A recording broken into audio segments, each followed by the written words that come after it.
pagi Ibu, perkenalkan Ibu, nama saya adalah Poppy Wulandasari Rupinem. Saya dari Prodi D3 kelas 2A, jurusan Kebidanan Poltekkes Kemenkes RI Medan. Selamat pagi Ibu.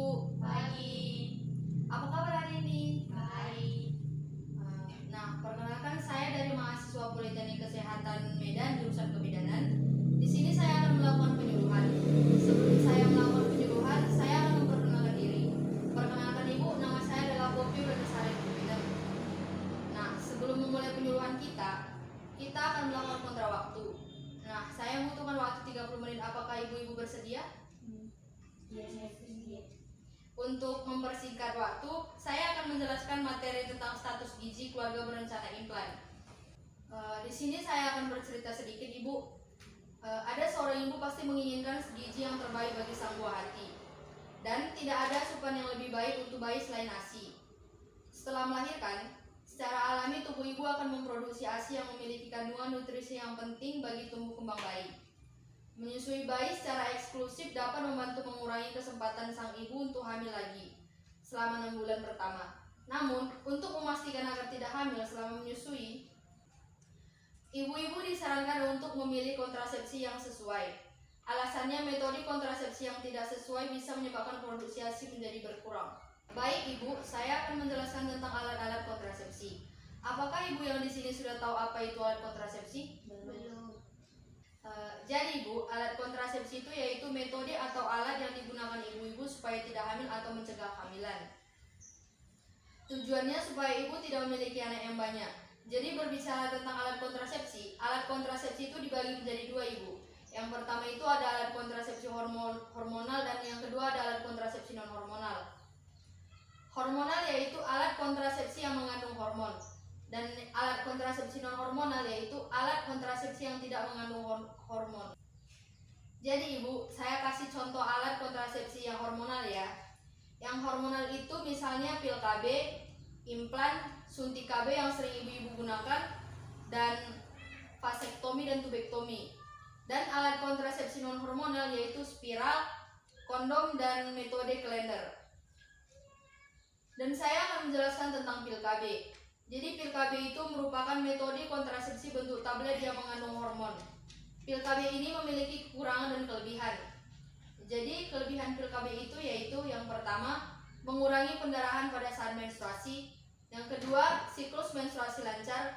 Yang ketiga, mengurangi nyeri pada saat haid. Dan kekurangan pil KB itu yaitu yang pertama, jika kita tidak meminum pil KB itu maka kita tidak akan hamil. Yang kedua, berat badan naik. Dan di sini saya akan menjelaskan tentang KB implan. Jadi KB implan itu berbentuk seperti tabung plastik yang berukuran kecil dan dimasukin ke dalam cairan lemak pada bagian lengan atas wanita. Jadi di sini kelebihannya menjaga jarak kehamilan dengan jangka panjang. Kekurangannya adalah menstruasi tidak teratur dan dapat menyebabkan kemih. Dan saya akan menjelaskan lagi tentang suntik KB. Jadi suntik KB itu adalah alat kontrasepsi hormonal. Jadi suntik KB itu biasanya disuntikkan pada bagian tertentu seperti di paha, pundak, di bawah perut atau lengan atas.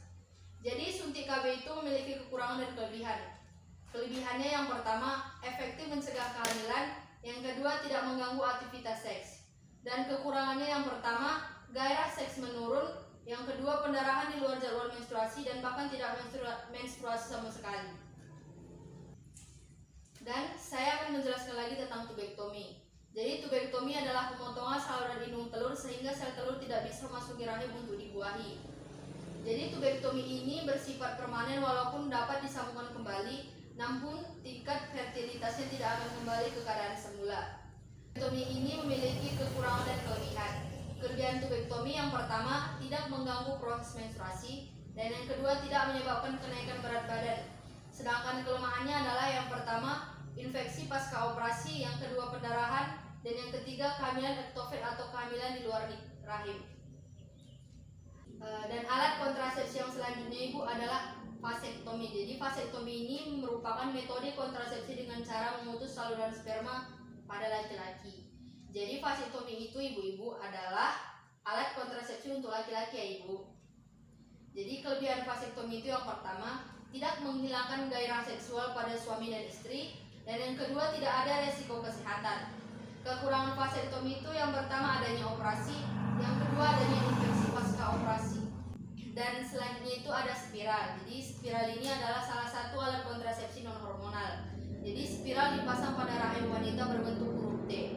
Jadi kelebihan spiral adalah yang pertama, mencegah kehamilan kurang lebih 10 tahun. Yang kedua, mudah dilepas.